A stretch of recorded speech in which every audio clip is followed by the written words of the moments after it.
Yo, what's up, y'all? Welcome to another powerful episode of the Prison to Promise podcast. I'm your host, Dr. Craig Waleed, and this is the space where we unpack the journeys of individuals who have navigated the challenges of incarceration and emerged with purpose, resilience, and commitment to transformation. Today, I'm honored to sit down with the good brother, William Castro, better known as Castro. His story is one of survival, reflection, and redemption.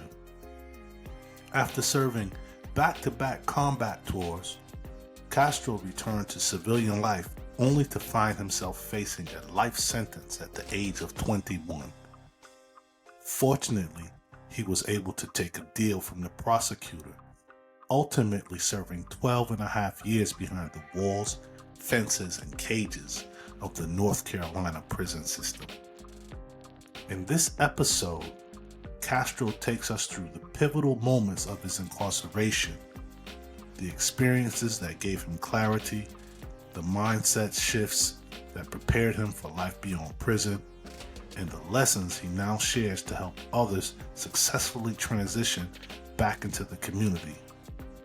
Brother Castro drops a wealth of knowledge, offering a roadmap for those who are still finding their way out of the darkness of incarceration and into a brighter future, you heard? So, whether you're justice involved, supporting someone on their journey, or just looking for inspiration on overcoming life's toughest challenges, this episode is for you. Now let's dive in. Welcome to the Prison to Promise podcast. Now let's go.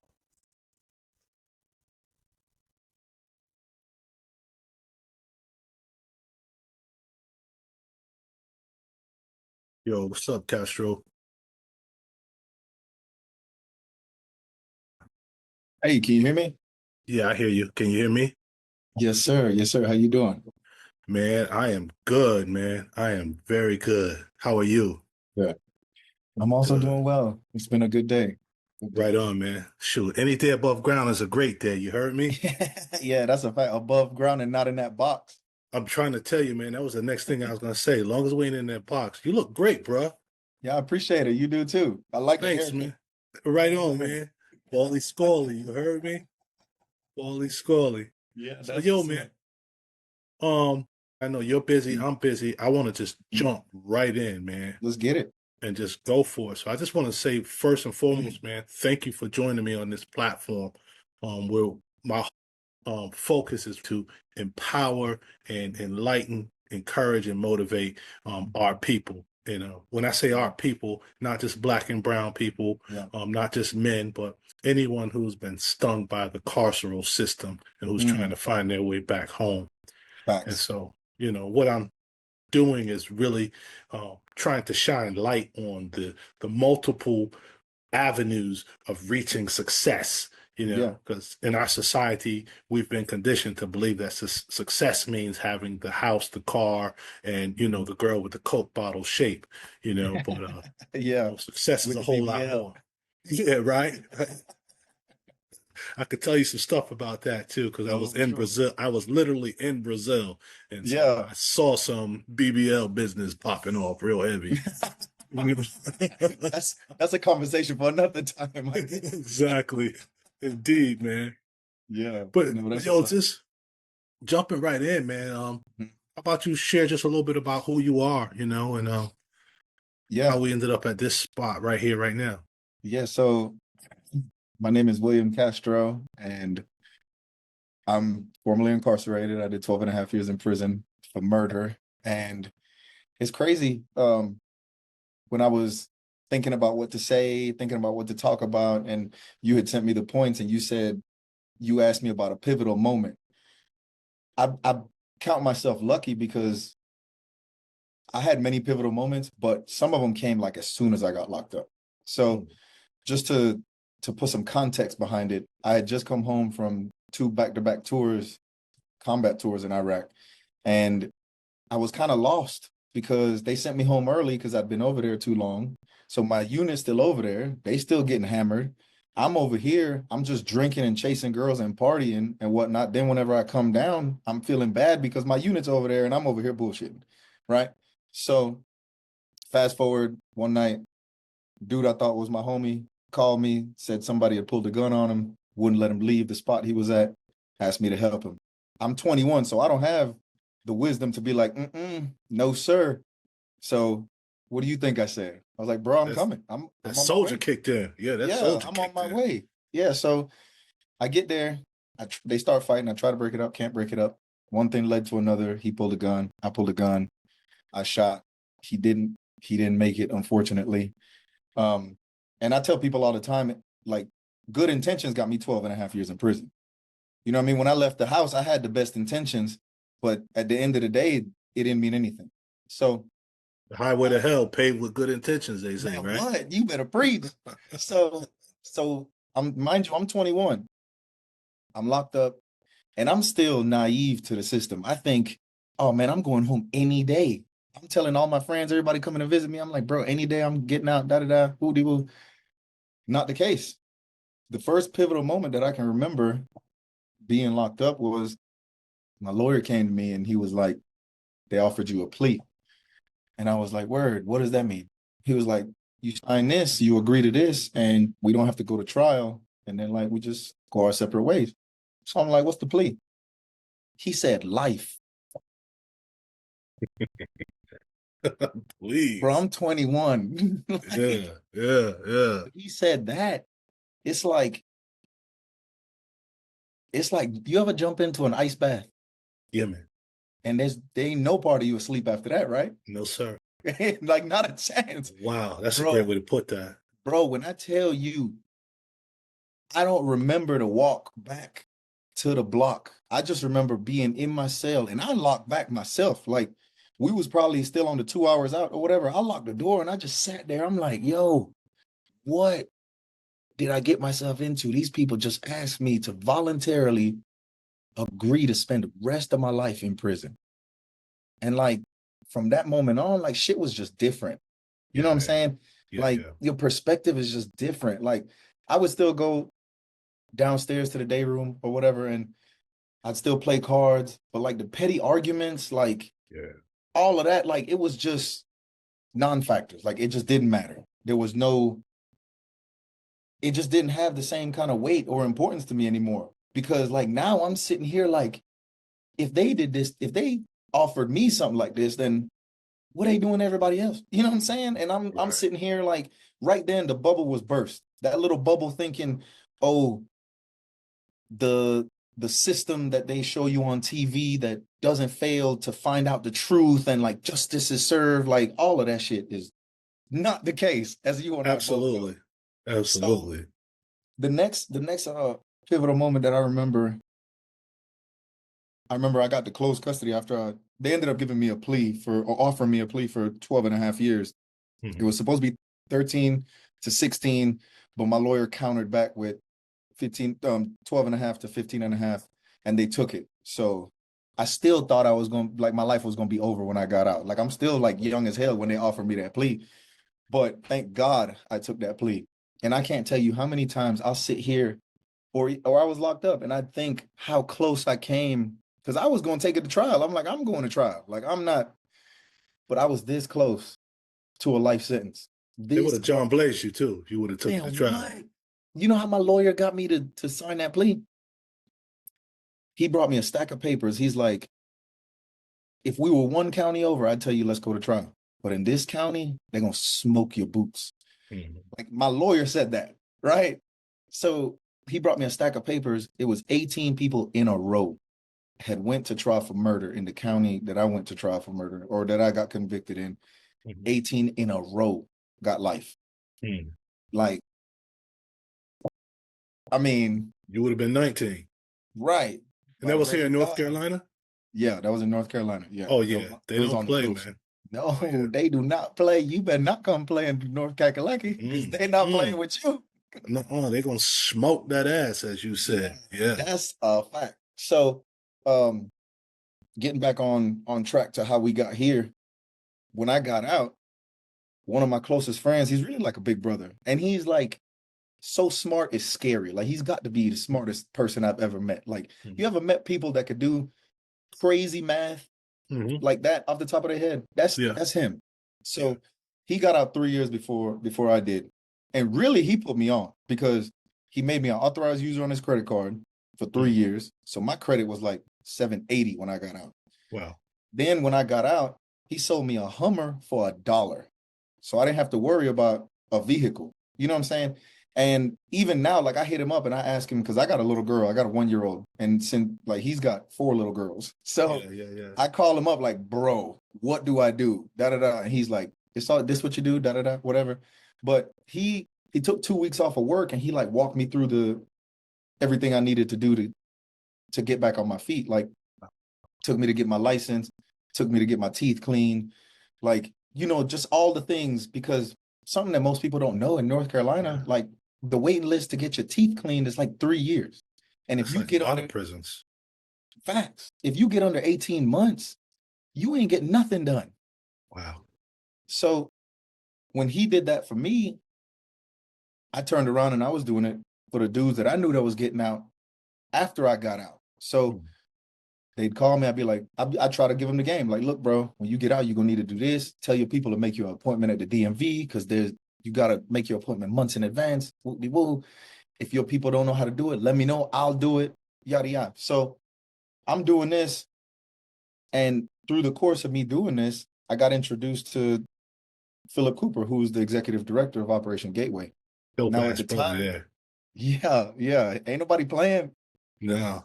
At the time, Operation Gateway was still in his heart, and he was piecing it together. That we met, and we, ironically enough, we met on the 1 year anniversary of me getting out of prison. That was May 28th. I got out May 28th, 2022. So this coming May, I'll be home 3 years. Nice. So when he asked me, like, he knew that I have done time. He asked me what I want to do, what I've been doing. I explained to him what I've been doing. He was like, bro, you want a job doing that same thing? Like, same exact thing you've been doing for the people coming home? And I'm like, hell yeah. Might as well, right? I didn't know that was a job. You know what I'm saying? Yeah. So he's like, all right, you start July 1st. This was end of May. So I had like a month to wrap up the other stuff that I was doing. And yeah, I started there. And bro, it's been blowing up. So when I came on, I was an employee. Philip didn't even have a salary. He was still like just volunteering his time.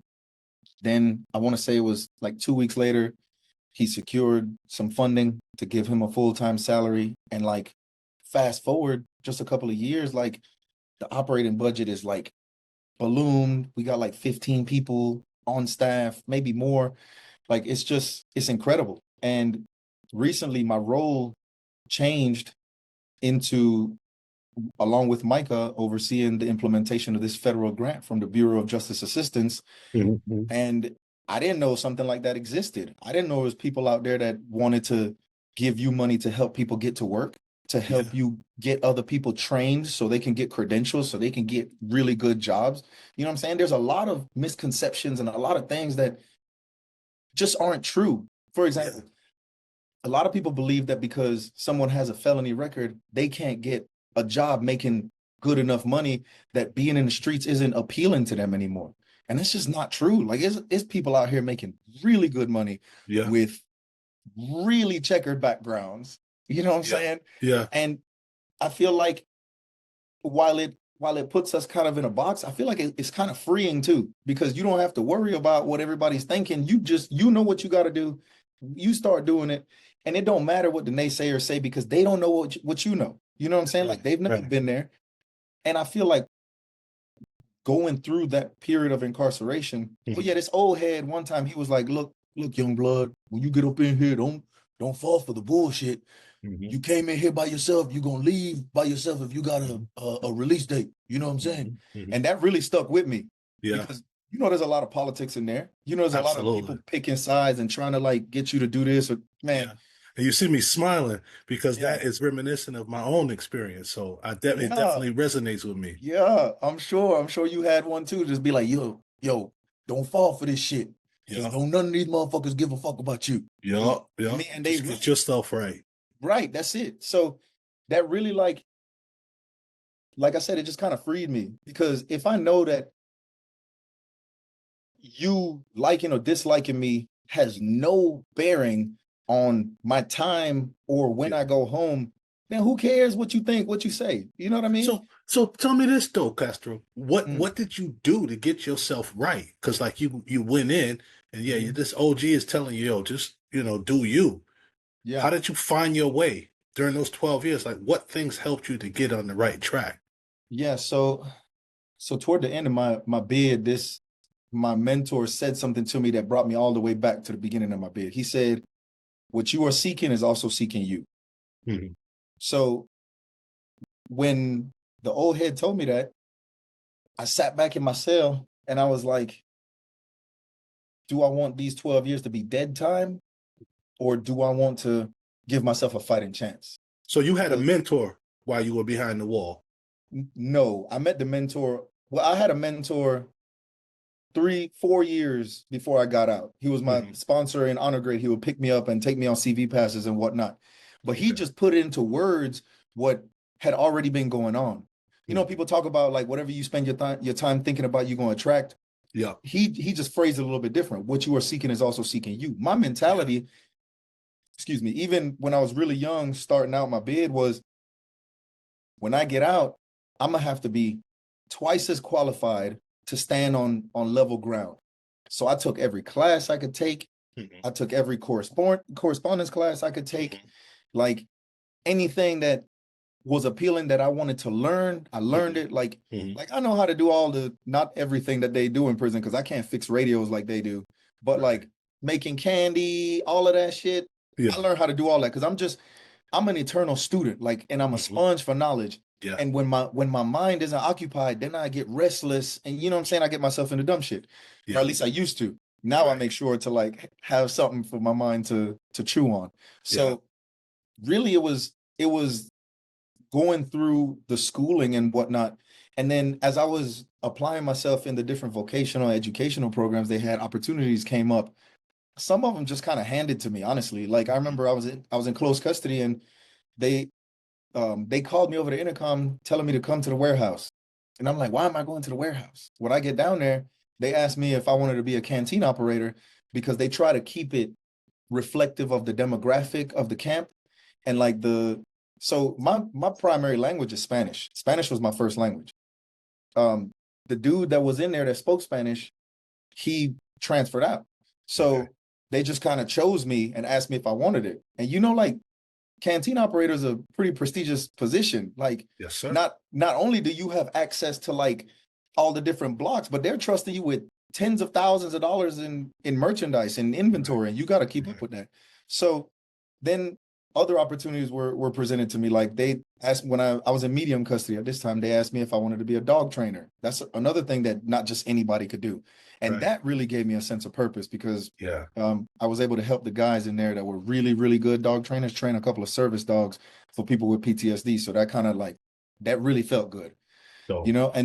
And the more I applied myself, not only to bettering myself, but to being of service, I found Mhm. myself in different positions. So like I was the president of the service club at like 3 different camps. And mind you, I never ran for president. Like I Mhm. just went because I wanted to have a say in how we can bridge the gap between incarcerated individuals and the free world Mhm. because that's what the service club is supposed to do. So one thing led to another while I'm in there, and then they vote me president. Or I remember one Wow. time I was they voted me vice president, and the president ended up going to the hole when the PERT team came. Like, and it just So you naturally became the president. right. And Yeah. like thankfully the like the service clubs that I was a part of, we were able to do some good in the community. I remember like one year they emptied the account and sent it to Toys for Tots. Another year they emptied it to the Ronald McDonald House. You know what I'm saying? And these little Yeah. kids have no clue who we are, and we Yeah. know that. Yeah. But it gave us a sense of satisfaction knowing that we had something positive, some Yeah. positive impact in the community. And for some people, it's the same communities that they had lots and lots of negative impacts in. So Mm. that's kind of Yeah. so Yeah. that's kind of cool. Yo, man, that's dope that you shared that, so you were pouring into yourself and pouring into other men, and they were pouring into you, helping you Yeah. to cultivate your best self so that when you Right. got out, you hit the ground running, it sounds like. Plus, you Facts. had good supports. you know. Yeah. But thinking about that, man, and talking about bridging the gap from Hmm. the prison or the penitentiary to the community, Hmm. and it sounds like you didn't have as much as a hard time as many people do, you Hmm. know, because you had supports. But Hmm. what are some of the things you think, like some of the challenges that people have, some of the common challenges that people have after returning to the community after incarceration, and how does your agency help them bridge those gaps? Right. So I think the most common obstacle is a lack of preparation. Mm, And when I say a lack of preparation, I don't mean like vocational training or anything like that. I mean like we each of us has to have a vision. We each mm, have to have a vision. And the vision is going to dictate our steps. Does that make sense? So absolutely. because I wanted to be as prepared as possible, like I had no clue what to expect when I got out. So I did my best to prepare for anything and Mhm, everything. And mhm. one of the things that I developed in that preparation was an ability to read people. 9 out of 10 people in prison can read people. You can read the Absolutely. room. You know when something's about to go down. Hmm. You know when something ain't right. Nobody got to Hmm. tell you. You can just tell. That's right. So people lose the ability to tap into that when they get out because there's so many distractions out here, and the ability to communicate. Mhm. So the ability to stay on track, the ability to stay focused, like all of those things are soft skills that can't necessarily be taught in a classroom. Right. So whenever we go to conferences and present, what we say all the time is reentry don't start when they get out. Reentry starts the day they're sentenced. That's right. That's when the preparation for reentry begins. Like a Now, treatment plan. exactly. Like the most important treatment plan you will ever write or Mhm, receive. mhm. Because the rest of at least a significant amount of time is going to be impacted by the implementation of that treatment plan or the lack thereof. Yeah. So when we come across individuals, we do our best to connect with them 90 days before they get out of prison. Mhm. And that still isn't enough That's right. sometimes. Mhm. However, in those 90 days, if they communicate back, then we can start educating them on, okay, make a list of your goals, make them realistic, but make them big enough that they scare you a little bit. Now, make another list under each one of those goals. What are the things that you have to become or unbecome to get to that goal? Mm. And then we start stacking it. Yeah. One of the most common things that we see is men and women when they come home from prison, their self-confidence is shot. They don't know that they're capable because for however long it's been, everything has been handed to them. I know I don't have to educate on this, but for everybody listening, the prison industrial complex is built upon the concept of learned helplessness. So we're Mhm. going to make you as docile as possible by stripping all your basic human rights until we see that you're obedient to our rules, whether they're just or unjust, whatever. Mhm. And then we'll slowly give you the human rights that we feel you deserve Mhm. if we want you to have them. Yeah. So as we start stacking these little victories, they start regaining their sense of self-control because your self-control comes from your circle. If your circle believes in themselves and believe in you, and you say, bro, I think I want to start a trucking business. And somebody in your circle is like, hell yeah, bro, you could do it. Such and such got a trucking business. You want me to connect them so y'all could chop it up? As opposed to, bro, I want to start a trucking business. Man, go ahead, bro. Ain't nobody around here ever did that. The fuck makes you think you could do that? Yeah. Self-confidence shot. Yeah. So those small victories start stacking. They start believing in themselves more, and you start seeing who they really are as opposed to the persona that they've had to take on to interact with different people in the world. Yeah. So our agency is really good. First of all, just about everybody on the team has been to prison, has done significant time in prison. They've re-entered society. They've been successful in society. They're connected to a community that wants to see them succeed. So they in turn get to pour into the individual that they're serving now and empowering them to pass it on to the person that comes after them too. Yeah. That's dope. And that's what we need. Each one reach one, each one teach one, That's a you fact. know. Yeah, because nobody else is going to be able to support us like we support ourselves, even our loved ones, because they haven't Right. been through the same type of Right. They can't situations. relate. Yeah, it's so it's hard. They might love us, but they don't know the Yeah. little isms that we go through. Yeah. Bro, you know what I used to do to the people that I was serving? So I would get like, I dress real professional. I'd go scoop Mhm. them up and I'd be real quiet for like the first 5 minutes. I could see them, they tense as hell in the passenger seat. And I'd ask like really, really arbitrary questions like, how you feel? How you doing? Okay, good. Welcome home. And then like after about 5 minutes, I'd be like, bro, I remember when I came home after them 12 and a half years, I felt crazy. And every time, bro, they would like sink into the scene and be like, oh my God, I'm so glad you could relate. I just knew it was Mhm. gonna be somebody I couldn't relate. So Mhm. that piece of lived experience is so important. It's And so that important. right there leads me right to my next question, man, which is, and I think you just really hit it on the head, though, and that is how important is mentorship and how important is Oh man. community support. But I think you just hit it. Man, listen, mentorship is everything. And I've been really fortunate because when I was in the military, I saw really good leaders. You know what Mhm. I mean? I had really good leaders. And some of the things that they used to teach us is if you want to be an okay leader, then you got to learn to be a great follower. Just you better know who you following, Yeah, right? So yeah, when I like my sponsor toward the end, he was my mentor. Like I'd ask him a million questions. Hell, I used to write my lawyer years after I was convicted and ask him questions about whether a trust was better than an LLC to protect your assets, whatever. And that's right. he would write back. So when I got out, I met a mentor I was working in a restaurant, and like each one of my mentors has just like catapulted me to new heights, like has saved me 20, 30 years worth Hmm. of trial and error. And it's not like they try to push anything on me. They just tell me their experience. So Yeah, now I'm more aware of something that I didn't even know was a possibility or that existed. Like I cannot overstate the importance of mentorship because think about it. If you want to be a millionaire, right? hmm, You've never met a millionaire in your life. How would you ever find out the habits, the schedule, the things of interest that a millionaire has? Now, let's flip the script. If you had four mentors and all four of them were millionaires and y'all connected on multiple levels, you're more likely to believe that you'll get there one day as opposed to it just being a fantasy or a dream. So absolutely, because you have that example. exactly. And Hmm. not only do you have an example, but the person, they ain't looking down on you. Like y'all Hmm. talking like you and I are talking. Y'all might be Right. breaking bread. You know what I'm saying? Hmm. So there's no longer that, oh, that's a different species of person. Yeah, that's No, them, and we are us. Yeah. exactly. There's no us Hmm. versus them Hmm. dynamic. Man, you take Hmm. that out of the equation and anything is possible. And as you were talking, it made me think about something a cat told me when I was in the penitentiary, which was the good Lord gave us two ears and one mouth so we could listen twice as much as we speak. And I'm thinking Yeah. about when those mentors speak, we got to listen. We got to ask questions and just shut up and listen. And listen with an open mind, not Yeah. listen to discredit whatever they might be Hmm. saying. Hmm. No, you're absolutely right. Yeah, right on, right on.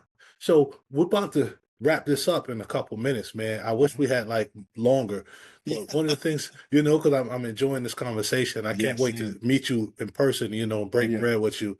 So I Oh can't yeah. wait to get It's gonna back up happen. to Asheville. Yeah, yeah, yeah. Yeah. But one of the things I want to know, man, is based on your own journey, man, like what kind of advice or insight would you share with someone else who's incarcerated or formerly incarcerated and they're trying to transform their lives, like what Yeah. advice would you give them or insights? Hmm. So the first thing I think I would say is like never ever ever close yourself off from learning. And I don't necessarily mean going to like traditional school because you can learn whatever you're looking to learn. Because like when we were incarcerated and you could feel the atmosphere in the room change and Mhm. something was going on, there may have been a moment where you thought, oh, something's about to go down. When it went down, then there was a part of you, whether you said it to yourself or not, but you realized, hey, I was right. Mhm. So your intuition was correct. And then you start seeing patterns. If it happens again, like you saw this, you saw this, you saw this. At no time did you go into that thinking, oh, through these experiences, I'm going to learn X, Y, and Z. But Right. you learned it as a byproduct. So Yeah. I would tell the first thing I would say is always keep an open mind and always be willing to take something in, do your best to analyze it, and see if there's something you can learn from it. Yeah. Because you know that old saying, you can even learn something from a fool. You can learn That's what right. not to be or That's whatever. right. So that's the first thing I would say. The second thing I would say is have a vision and start formulating a plan and stay away from anybody that will distract you from that plan. Stay sucker free. 100% sucker free. Because another thing that people that have done any amount of time can relate to is I left, came home, and I thought the world would be light years ahead of me. But the truth is, there's so many more distractions out here than there are in there. So the preparation that you can have in there supersedes what you can have here if you don't have focus. Yeah. Not to mention, if I know that I want to go to California, but I'm driving or walking or hitchhiking, wouldn't I want a map? That's right. You know what I'm saying? That's and right. wouldn't I stay off of any route that wouldn't get me to Cali? That's right. So what's why your not plan? keep it? Why not keep it the same? You know what I'm saying? Yeah. Like the goal is Cali or wherever. Get your plan, and yeah, be ready for detours, of course, but always focus on the plan. Don't end up in Wichita or somewhere. That's right. That's right. You know That's right. That's right. You might get slowed down or something, but stay focused. Yeah, Keep your eye on the purpose, focused, on the goal. stay Yeah, man. focused. So Right on. and finally, like the last thing I would tell them is just get around people that you can pour into that'll also pour into you. Get around people that can celebrate your successes, that don't feel like you bragging or showing off when you just trying to celebrate something good that happened to you. Because that's another thing that's really dangerous. When you are striving and striving and striving, and then you come to somebody that you care about, that cares about you, quote unquote, and you want to celebrate, and now they feel threatened or they feel inferior, so they trying to shit on you. You know what I'm saying? Like it can take a little bit of the hot air out of your balloon. You know what I mean? Yeah. So it's interesting you say that, because it just makes me think of my own experience not long ago. Someone who I considered my friend says to me and to our whole crew of friends, I wish you were the same old dude you used to be. Damn. I'm not comfortable with who you are. Damn. You know? Oh, so wow. So you here for his comfort. That's what it is. You supposed to be what makes him comfortable. Come on, man. Right. And the guy I was that guy who ended up going to prison. That guy who was smoking cocaine, who was hitting people over the head. That's what he wanted me to be. Yeah, so that really, really resonates with me, man. Yeah. You know. And but thanks for sharing those insights. Those are heavy insights. And I hope the people who hear this conversation will glean something from that. And I appreciate all your wisdom and you being open about your own experience, man. That really means a whole lot. And lastly, well, two last things. But if you were to think about your journey from as early as you can, maybe from the time you went to prison or even before, to this very moment in your career and in your life, what title would you give it if it were a movie or a book, or what catchphrase would you use to describe your experience? Damn, that's a hell of a question. Let's see, what catchphrase?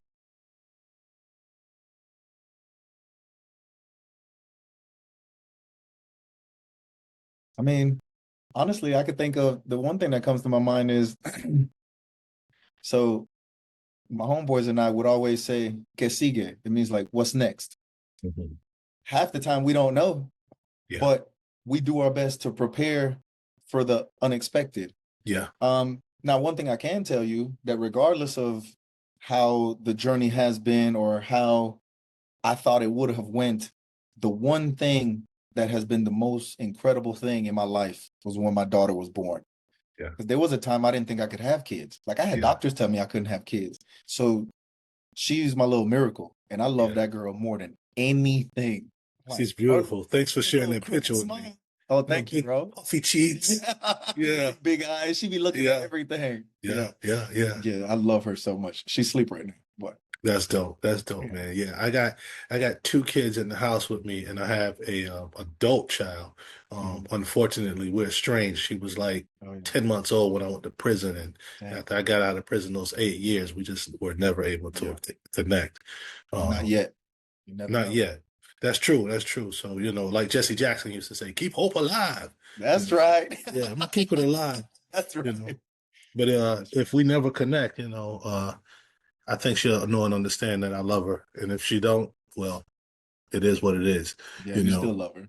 Yeah, Yeah, but I just gotta keep living, man, because I got this that's a life to fact. live. That's You a know what I'm fact. saying? But is there anything that I didn't mention or ask or we didn't talk about that you would like to maybe spend these last couple minutes maybe touching on? Yeah. Yeah. So I just want to thank you for what you're doing and for the opportunity to be on here, because one of the things that we say, because we're also advocates and we Yeah, man. advocate for the people that haven't had voices Hmm. for quite some time. Hmm. And shame lives in the dark.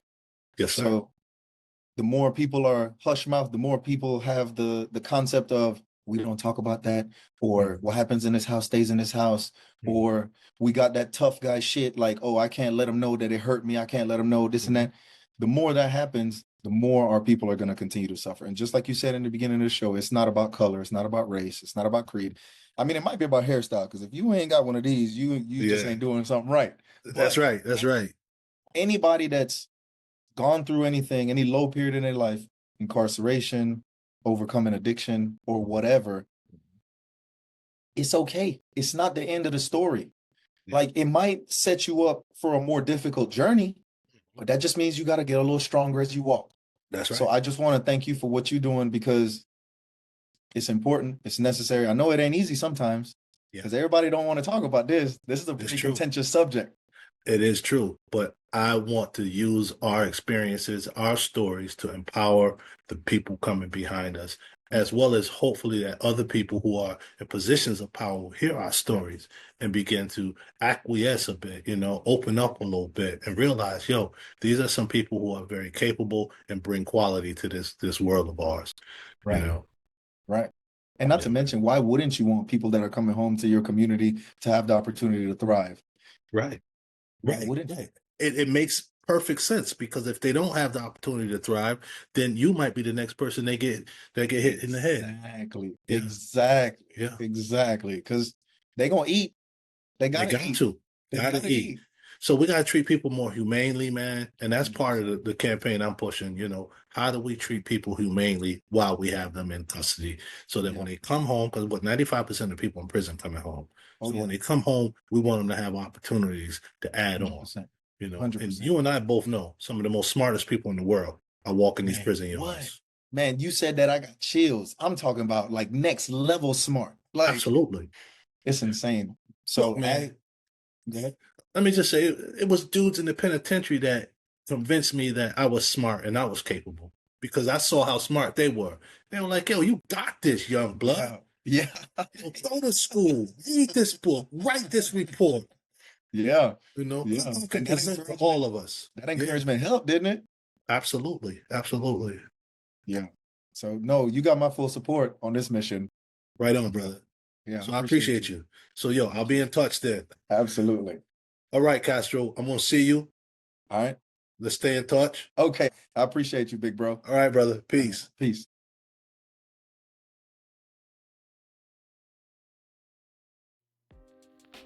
Yo, if you or someone you know is interested in being a guest on the Prison to Promise podcast, please hit me up at Dr. Craig Waleed at gmail.com.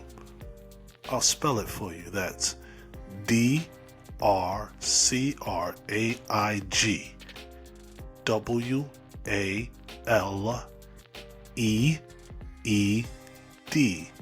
That's two E's as in Edward and one D as in David. Dr. Craig Waleed at gmail.com. Thanks for tuning in, and I'll catch you next time. Peace.